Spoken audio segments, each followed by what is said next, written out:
Hello and welcome back to Ghar Ka खाना bye ज्योति।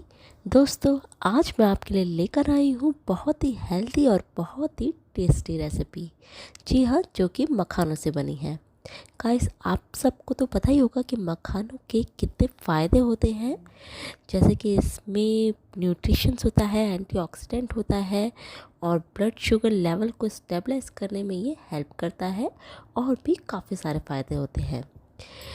तो इसी को ध्यान में रखते हुए मैं आपके लिए ये बहुत ही ज़्यादा हेल्दी रेसिपी लेकर आई हूँ। तो चलिए फटाफट से इसे बनाना शुरू करते हैं। मखाने की बर्फ़ी बनाने के लिए यहाँ सबसे पहले मैंने ये कढ़ाई ले ली है। आप चाहें तो ये पैन भी यूज़ कर सकते हैं। और इसमें मैं ये एंटीऑक्सीडेंट से भरपूर मखाने डाल दूँगी। अब इसको हमें ये रोस्ट करना है।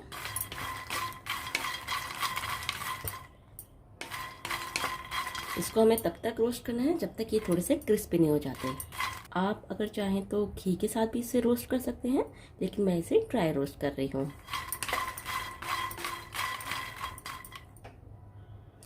फ्लेम को मीडियम रखिएगा, हाई बिल्कुल मत रखिएगा, नहीं तो मखाने जो है जल सकते हैं।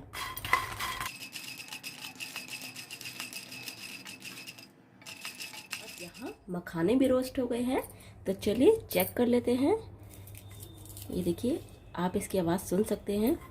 ये बहुत ही ज़्यादा क्रिस्पी हो गए हैं।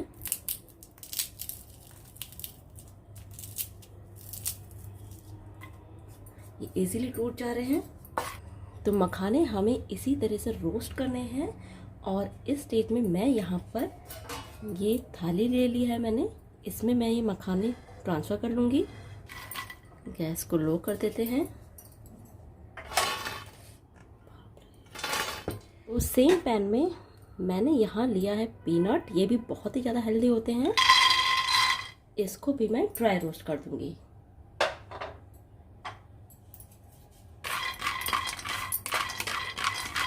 सो अगेन फ्लेम को आप लो ही रखिएगा।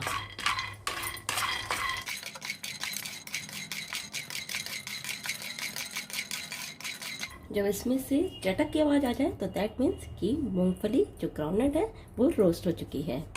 तो ये देखिए, हल्के हल्के ये क्रैक होने शुरू हो गए हैं, आप देख सकते हैं। तो अभी हमें सिर्फ 30 सेकंड के लिए इसे और रोस्ट करना है। ये देखिए, इनमें काफ़ी क्रैक आ चुके हैं, तो दैट मीन्स ये रोस्ट हो चुके हैं। अब फ्लेम को मैंने बंद कर दिया है और चलिए इसे भी मैं ट्रांसफ़र कर लेती हूँ। अब इसे ठंडा होने देते हैं और उसके बाद हम इसके ये छिलके निकालेंगे। तो जब तक ग्राउंडनट ठंडे हो रहे हैं, ये मखाने को मैंने इस बाउल में ट्रांसफ़र कर लिया था और ये भी ठंडे हो चुके हैं बिल्कुल। तो चलिए अब हम इसे ग्राइंड कर लेते हैं।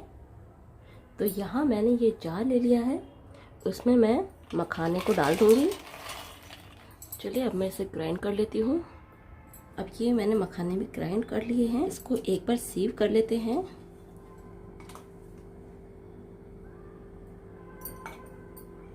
ये देखिए, मैं इसको एक बार छान लेती हूँ, जिससे जितने भी इसमें दाने दाने होंगे वो अलग निकल जाएंगे।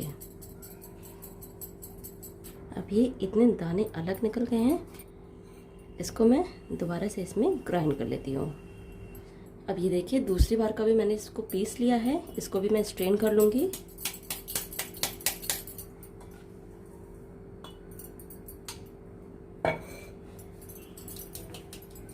अब ये मैंने सारे मखाने इसमें निकाल लिए हैं। अब यहाँ मैंने ग्राउंड के भी छिलके निकाल लिए हैं। तो चलिए इन्हें भी मैं मिक्सी में पीस लेती हूँ।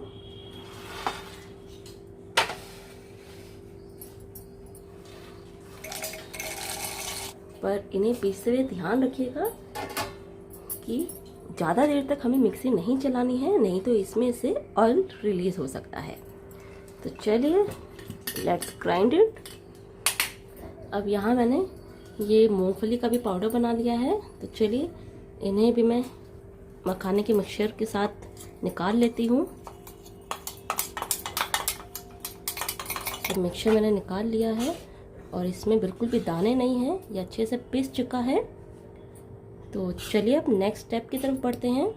अब यहाँ मैंने गैस में सेम कढ़ाई रख ली है, जिसमें मैंने मखाने और मूंगफली रोस्ट की थी ना, वही कढ़ाई रखी है। और उसमें मैं ये 1 कप भर के दूध डाल देती हूँ। अब इसमें हमें और कुछ भी नहीं डालना है, बस इसको एक उबाल आने तक हम वेट करेंगे। अब यहाँ ये देखिए, ये दूध में उबाल भी आने लग गया है। अब ये देखिए, दूध में उबाल भी आ चुका है। फ्लेम को कर दिया है मैंने कम। अब इसमें मैं ये अकॉर्डिंग टू टेस्ट शुगर डाल दूँगी। आपको जितना मीठा पसंद है उस अकॉर्डिंग आप शुगर इसमें डाल सकते हैं। और इसको अब मैं अच्छे से हिला लूँगी ताकि शुगर भी इसमें डिसॉल्व हो जाए। और फ्लेवर के लिए मैं यहाँ पर डालूँगी ये क्रश की हुई इलायची। अगर आपको इसका टेस्ट पसंद है तो डालिए, वरना आप इसे स्किप भी कर सकते हैं। अब इसको सुपर टेस्टी बनाने के लिए यहाँ मैंने लिया है डेसिकेटेड कोकोनट, यानी कि नारियल का बुरादा। ये भी इसमें डाल दिया है। अच्छे से मिक्स कर लेंगे। आप इसकी जगह जो कच्चा नारियल आता है ना, उसको भी ग्रेट करके इसमें डाल सकते हैं। तो अच्छे से इसको हिला लेंगे और फ्लेम को करेंगे हम मीडियम। और ये जो साइड में जम रहा है ना, इसको भी बारी बारी से निकालते रहेंगे। इससे गाइस बहुत ही अच्छा टेस्ट आता है।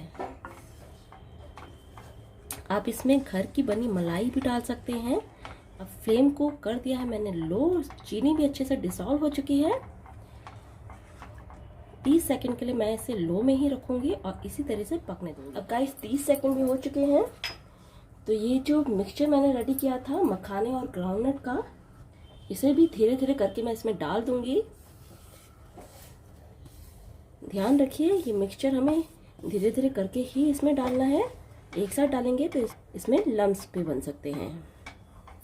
इसको धीरे धीरे करके डालते जाएंगे और हिलाते जाएंगे। साइड में भी ये जो दूध जम रहा है, इसको भी हम करछी से छुड़ाते जाएंगे।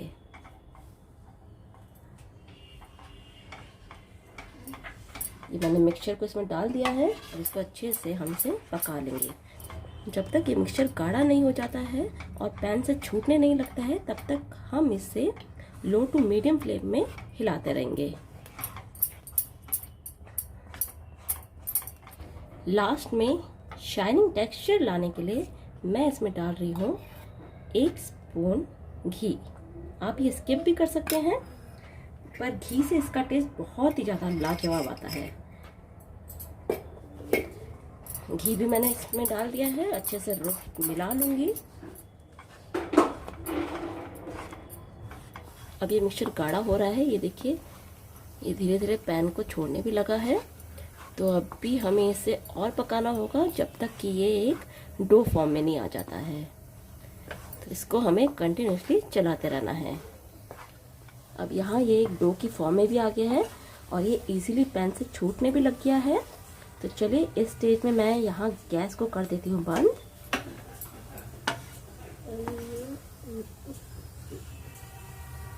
और 30 सेकंड के लिए मैं इसको और इसी तरह से हिला लेती हूँ। अब यहाँ मैंने ये थाली ले ली है और इस थाली को मैं घी से ग्रीस कर लूँगी। और ये जो मिक्सचर था ना, इसको हम इसमें ट्रांसफ़र कर लेंगे। जितनी मोटी मिठाई हमें रखनी है उस हिसाब से हम इसको इसमें फैला लेंगे। आप चाहें तो इसके लड्डू भी बना सकती हैं। अब इसके ऊपर मैं ये गार्निश के लिए थोड़े से आलमंड डाल दूंगी और इसको स्पून से एक बार ऐसे दबा दूंगी। आधे घंटे के लिए हम इसे इसी तरह से रूम टेम्परेचर में छोड़ देंगे। आप चाहें तो इसे फ्रिज में भी रख सकते हैं। तो चलिए मिलते हैं फिर आधे घंटे बाद। आधा घंटा भी हो चुका है और ये मैंने फ्रिज से बाहर भी निकाल लिया है मिठाई को। चलिए अब इसे कट कर लेते हैं। आप इसे अपने अकॉर्डिंग किसी भी शेप में कट कर सकते हैं। काजू कतली की शेप में कट कर सकते हैं या किसी और शेप में कट कर सकते हैं। मैं इसे सिंपल ही कट कर रही हूँ। ये देखिए, ये बहुत ही टेस्टी बनी है मिठाई। ये बहुत ही सॉफ्ट और मुंह पे एकदम घुल जाने वाली रेसिपी है। तो चलिए अब मैं इसे सर्विंग प्लेट में निकाल देती हूँ। यहाँ अब ये मखाने की बर्फ़ी बनकर भी रेडी हो चुकी है। ये बहुत ही सॉफ्ट बनी है आप इसे किसी भी फेस्टिवल में खा सकते हैं। और अगर आपको कुछ मीठा खाने का मन करे ना, तो आप ये फटाफट से इस रेसिपी को बनाकर खा सकते हैं, क्योंकि इसमें ज़्यादा झंझट नहीं है और बहुत ही कम इंग्रेडिएंट से ये रेसिपी बनकर तैयार हो जाती है। तो चलिए फिर मेरी रेसिपी को आप ज़रूर ट्राई कीजिएगा और मुझे इसका फीडबैक कमेंट सेक्शन में देना ना भूलिएगा। मिलते हैं फिर एक और नई और मज़ेदार रेसिपी के साथ। Thank you.